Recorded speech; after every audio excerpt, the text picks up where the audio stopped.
బాహుబలికి ముందు టాలీవుడ్ కి మాత్రమే డార్లింగ్ అయిన ప్రభాస్ బాహుబలి ది కంక్లూజన్ తర్వాత వరల్డ్ వైడ్ పాపులారిటీ సంపాదించి అందరికీ డార్లింగ్ అయిపోయాడు. బాలీవుడ్ లో సైతం మోస్ట్ ఎలిజిబుల్ బ్యాచులర్స్ లిస్ట్ లో ఫస్ట్ ప్లేస్ లో నిలిచాడు.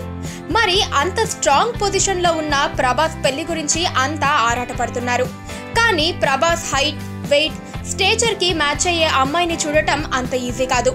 ప్రభాస్ బాహుబలికి పనిచేసిన 5 సంవత్సరాలలో దాదాపు 6000 సంబంధాల నుండి వచ్చిన ప్రపోజల్స్ చూసి కొన్ని కృష్ణంరాజు రిజెక్ట్ చేస్తే మరికొన్ని ప్రభాస్ రిజెక్ట్ చేశాడట. ఫైనల్ గా రాశి సిమెంట్స్ వ్యవస్థాపకుడైన భూపతిరాజు విశ్వంరాజు మనవరాలితో ప్రభాస్ పెళ్లి ఫిక్స్ అయ్యింది అని వార్తలు వచ్చాయి. వైజాగ్ కి సంబంధించిన వీళ్ళు ఆస్తిపరంగా మంచి పొజిషన్ లో ఉన్నారు. పైగా సేమ్ క్యాస్ట్ కావడంతో పెళ్లికి అప్రోచ్ అయ్యారు.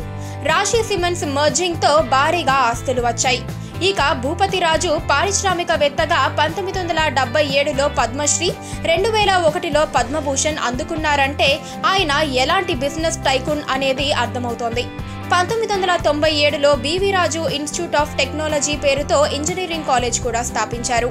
అబ్దుల్ కలాం సందర్శించిన కాలేజెస్ లో ఇదొకటి. అలాగే భీమవరంలో ఫేమస్ కాలేజ్ అయిన విష్ణు కాలేజ్ కూడా వీరికి సంబంధించింది. 2002లో భూపతిరాజు చనిపోయారు. ఇండియాలో ఇంతటి కీర్తి ప్రతిష్టలు సంపాదించుకున్న ఫ్యామిలీ నుండి సంబంధం అంటే ప్రభాస్ రేంజ్ కి మ్యాచ్ అవుతుంది. పైగా వాళ్లే ప్రపోజల్ పంపడంతో కృష్ణంరాజు కూడా హ్యాపీగా ఫీల్ అయ్యి ఆలోచించారట. కానీ ప్రస్తుతం అమెరికా వెకేషన్ లో ఉన్న ప్రభాస్ మాత్రం ఏజ్ గ్రూప్ ఎక్కువగా ఉండడం వల్ల వద్దన్నాడని వార్తలు వినిపిస్తున్నాయి. అలాగే సాహో కంప్లీట్ అవ్వగానే 2018లో ఖచ్చితంగా పెళ్లి చేసుకుంటానని కూడా చెప్పాడట.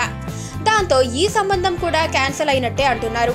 ఆల్రెడీ ప్రభాస్ ఏజ్ 37 కావడంతో ఎంత త్వరగా వీలైతే అంత త్వరగా పెళ్లి చేయాలనుకుంటున్నారు ఫ్యామిలీ మెంబర్స్.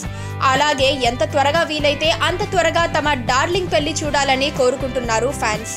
కానీ ఆ లక్కీ గర్ల్ ఎవరో తెలియాలంటే మరికొంతకాలం ఆగక తప్పదేమో. పక్కనే ఒక గంట సింబల్ కనిపిస్తుంది కదా, దాన్ని నొక్కారనుకోండి మేం చేసే వీడియో అప్డేట్స్, నోటిఫికేషన్స్ అన్నిటితో మీ డివైస్ లో వాలిపోతాం.